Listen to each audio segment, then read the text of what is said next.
એસઓજીએ drugs મંગાવનારા Annu લાકડાવાલાને પણ ઉચકી લીધો। ઓયો હોટલમાં દરોડા 350 ગ્રામ ડ્રગ્સ સાથે ઉદયપુરનો પેડલર પકડાયો। ડ્રગ્સ, કાર, મોબાઈલ મળી કુલ ₹40 લાખથી વધુની મત્તા કબજે। સુરત શહેર એસઓજીની ટીમે ઉધના દરવાજા નજીકના કોમ્પ્લેક્સમાં આવેલી ઓયો હોટલમાં દરોડા પાડી 35 લાખની કિંમતના 350 ગ્રામ એમડી ડ્રગ્સ સાથે ઉદયપુરના પેડલરને દબોચી લીધો હતો। પ્રાથમિક પૂછપરછમાં અન્ન લાકડાવાલાનું નામ ખુલતા મોડી સાંજે પોલીસે તેને પણ દબોચી લઈ 40 લાખથી વધુનો મુદ્દામાલ કબજે કર્યો હતો। મળતી વિગતો પ્રમાણે સુરત શહેર પોલીસનો ડ્રગ્સ ઇન સુરત સિટી ઝુંબેશ ચલાવી રહી છે। ડ્રગ્સ માફિયા સામે સકંજો કસવા સાથે પેડલરો, ગ્રાહકો સામે પણ કાયદાનો કોરડો વીંજાઈ રહ્યા છે। દરમિયાન એસઓજીનો સ્ટાફ રવિવારે બપોરે પેટ્રોલિંગમાં હતો ત્યારે પીઆઈ અશોક ચૌધરીની ટીમને બાતમી મળી હતી કે ઉધના દરવાજાથી ખટોદરા કોલોની તરફ જવાના માર્ગે આવેલા એક કોમ્પ્લેક્સમાં 7મા માળે ગ્રાન્ડ વિલા નામની ઓયો હોટલ આવેલી છે। આ હોટલમાં રાજસ્થાનનો એક યુવક રોકાયો છે, જે ઉદયપુરથી મોટી માત્રામાં એમડી ડ્રગ્સનો જથ્થો લઈ સુરત ડિલિવરી કરવા આવ્યો છે। જે માહિતીના આધારે એસઓજીની ટીમે અહીં હોટલના રૂમમાં દરોડા પાડી ડિલિવરી કરવા જતા ચેતન શાહુ નામના પેડલરને આ બાદ દબોચી લીધો હતો। પોલીસે તેની તલાશી લેતા ખિસ્સામાંથી ₹35 લાખની કિંમતનું 350 ગ્રામ વજનનું એમડી ડ્રગ્સ મળી આવ્યું હતું।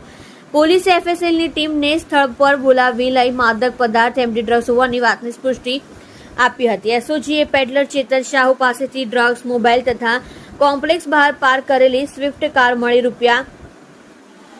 ₹40 લાખથી વધુનો મુદ્દામાલ જપ્ત કર્યો હતો। આ અંગે મોડી સાંજે સલાબતપુરા પોલીસમાં એનડીપીએસ એક્ટ અન્વયે ગુનો નોંધાવવાની કવાયત હાથ ધરાઈ હતી। આરોપી અપરૂનો સાથી વિકાસ સપ્લાયર જાવેદ વોન્ટેડ। વધુમાં પોલીસે આરોપી ચેતન શાહુની કરેલી પૂછપરછમાં તે રાજસ્થાનના પ્રતાપગઢથી જાવેદ નામના યુવક પાસેથી ડ્રગ્સ લઈને કારમાં સુરત આવ્યો હતો અને ઓયો હોટલમાં રોકાયો હતો। ચેતન સુરતમાં ભાટીના ખાતે રહેતા અન્ન લાકડાવાલાને ડ્રગ્સની ડિલિવરી આપવાનો હોવાની વાત કરતા મોડી સાંજે એસઓજીને અન્નુને પણ દબોચી લીધો હતો। આ ઉપરાંત નેતા બનીને ફરતા વિકાસ નામના યુવકનું પણ નામ ખુલતા તેને વોન્ટેડ જાહેર કરાયો હતો।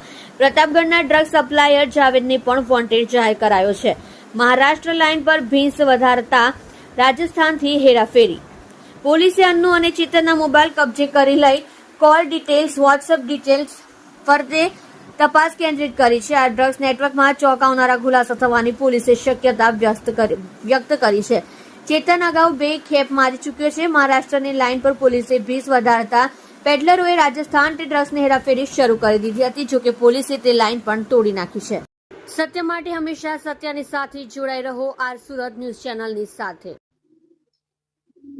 ગઈકાલે તારીખ 21 જુલાઈના રોજ સુરત શહેર એસઓજી પોલીસ તરફથી એવા એક બાતમી આપણને મળી હતી કે એક રાજસ્થાનના એક વ્યક્તિ છે જો અહીંયા આવ્યા છે એમડી ડ્રગ્સ સપ્લાય કરવા માટે। આ બાતમીના આધારે જો પોલીસે વોચમાંથી અને સલાબતપુરાના એક હોટલમાંથી આ વ્યક્તિ જેના નામ છે ચેતન કુમાર શાહુ, જેના 22 વર્ષ ઉંમર છે, એના જો 354 ગ્રામ એમડી સાથે એની ધરપકડ કરી છે અને આ વ્યક્તિ પાસેથી જો એના વાહનો, મોબાઈલ ફોન આ બધા રિકવર કરવામાં આવેલા। પછી ફર્ધર જો એના પૂરા જો લિંક હતા આ અહીંયા આવીને જો બીજા 2 મેન અહીંયાના જો પેડલર છે આ પેડલરોને આપવાના હતા, જેમાં એક અનીસ કરીને નામ છે, અનીસ ખાન ઉર્ફે અન્નુ લકડવાલા, આ ભાટિયાના વિસ્તારમાં રહે છે અને આ પણ જો આ પ્રકારના પ્રવૃત્તિમાં અગાઉ 6 મહિના પહેલે બી એનડીપીએસના પેડલિંગ કેસમાં પકડાયા હતા। આ બી એક ગુનેગાર વ્યક્તિ જેના પર 3-4 ગુનાઓ દાખલ થયા છે, મર્ડરના બી ગુનાઓ એના પર દાખલ થયા છે, એક આ સામેલ હતા અને બીજા એક આરોપી છે જેના નામ છે વિકાસ આહિર। આ બી એના ઉપર બી અહીંયાના હિસ્ટ્રી શીટર અને ક્રિમિનલ વ્યક્તિ છે અને 6 જેટલા ગુનાઓ એના ઉપર બી દાખલ થયેલા છે। જો આ બંનેને બી ધરપકડ કરવામાં આવી છે। કુલ 3 આરોપીઓની ધરપકડ કરવામાં આવી છે। સાથોસાથ બીજા એના જો સહ આરોપીએ બીજા ક્યાંથી और કોણ કોણ સાથે સંકળાયેલા છે એના ઉપર તપાસ ચાલુ છે। વિગત એવું છે કે આ વ્યક્તિ જ્યારથી આપણા સુરત શહેર પોલીસને જો પહેલે મુંબઈથી જો ડ્રગ પેડલિંગ ધંધો થતા હતા એના ઉપર જો કાર્યવાહીઓ થઈ, આ કાર્યવાહીને લીધે અત્યારે આ લોકો જો રાજસ્થાનના રસ્તા પકડ્યા છે જો અને રાજસ્થાન વાય તરફથી જો પૂછપરછમાં જાણવા મળેલ છે કે ત્યાંથી કે રૂટ પર કોઈ ડાઉટ નહીં કરે એ માટે ત્યાંથી આ લોકો જો આ રૂટ પકડીને લઈ આવતા હતા, પછી પકડાયા છે અને વધારે પૂછપરછમાં એવું જાણવા મળે કે આ વિકાસ આહિર અને આ જો અનીસ છે આ લોકો અહીંયા જો પાર્લર જો આઈસ્ક્રીમના પાર્લર વગેરે ચલાવે છે, 5-6 પાર્લરો છે આ પાર્લર ઉપરથી આ લોકો આપણે ગ્રાહકોને સપ્લાય કરે છે એમબી ડ્રગ્સ છે. અને સાથોસાથ અમુક જગ્યા આ લોકો એના જો ગ્રાહકો છે એના 2 વ્હીલરમાં બી જઈને અલગ અલગ જગ્યાએ આપતા રહે છે. લેકિન મુખ્યત્વે એવું જાણવા મળે છે કે જો પાનના પાર્લરો છે, આઈસ્ક્રીમના પાર્લર છે, ત્યાંથી આપણે ગ્રાહકોને આ લોકો સપ્લાય કરે છે જો. તો એના હિસાબથી એક મોટો કેસ સક્સેસફુલ એસઓજી તરફથી કરવામાં આવેલા છે. अब आगे भी અમે લોકો ફર્ધર જઈએ છીએ કે એના લિંક ક્યાં ક્યાં છે, આ ઓર બીજા કોઈને જો થોકમાં સપ્લાય કરવાના હતા, આગળ ક્યાં કોને આપવાના હતા, એના દિશામાં બી પોલીસના કાર્યવાહી ચાલુ છે.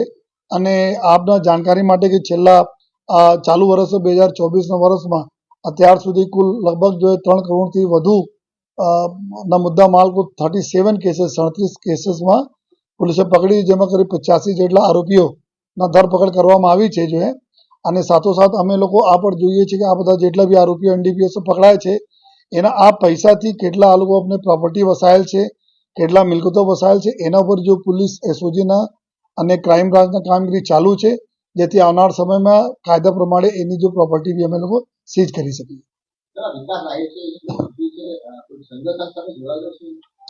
આ એક અહીંયાના ક્રિમિનલ છે. અગાઉ જો અહીંયા લુખ્ખાગીરી કરતા હતા જો લોકો એના સાથે સંકળાયેલા છે. આ બી પોતે ક્રિમિનલ છે.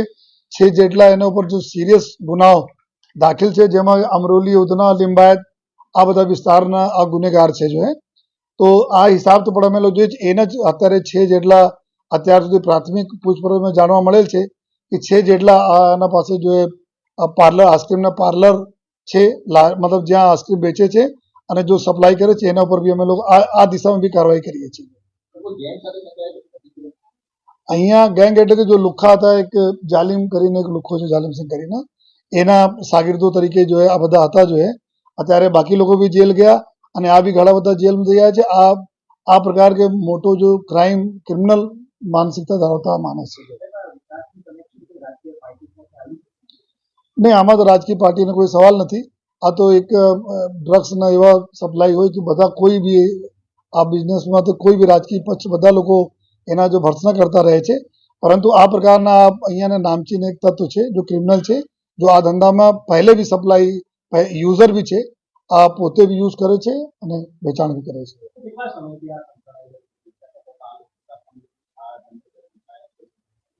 આ જો ગ્રુપ છે, જો આપણા ગ્રુપ પકડાય, આ લોકો સ્નેપચેટ અને ઇન્સ્ટાના મારફતે જો અમે લોકોને માહિતી અત્યારે ઇન્વેસ્ટિગેશનમાં કાઢી છે કે આ લોકો યુઝ કરતા હતા. સ્નેપચેટ એના માટે યુઝ કરે કે એક વખત તમે મેસેજ જોઈ લો તો મેસેજ ડિલીટ થઈ જાય, જેથી કોઈ એવિડન્સ બાકી નહીં રહે જોઈએ. લેકિન અત્યારે જાણવા મળેલ છે કે આ ગ્રુપ જો રાજસ્થાનવાળો મોડ્યુલ છે એના સાથે છેલ્લા કરીબ 3 થી 4 મહિનાથી એના સાથે સંકળાયેલા હતા. પૂછપરછ અમે કરીએ છીએ બીજા પહેલેના સપ્લાઈઓમાં કેટલા એના મળતા હતા, ક્યાં કરતા હતા, આ બી અમારી તપાસ ચાલુ છે.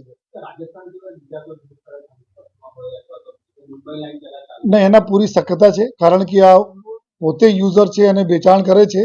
તો આમાં આ દિશામાં બી અમે લોકો કરીએ છીએ તપાસ કે પહેલે બી ક્યાં ક્યાં લાવતા હતા, ક્યાં ક્યાં ઓર કોણ એના સાથે સંકળાયેલા છે, એના પર બી પોલીસનું ઇન્વેસ્ટિગેશન ચાલુ છે.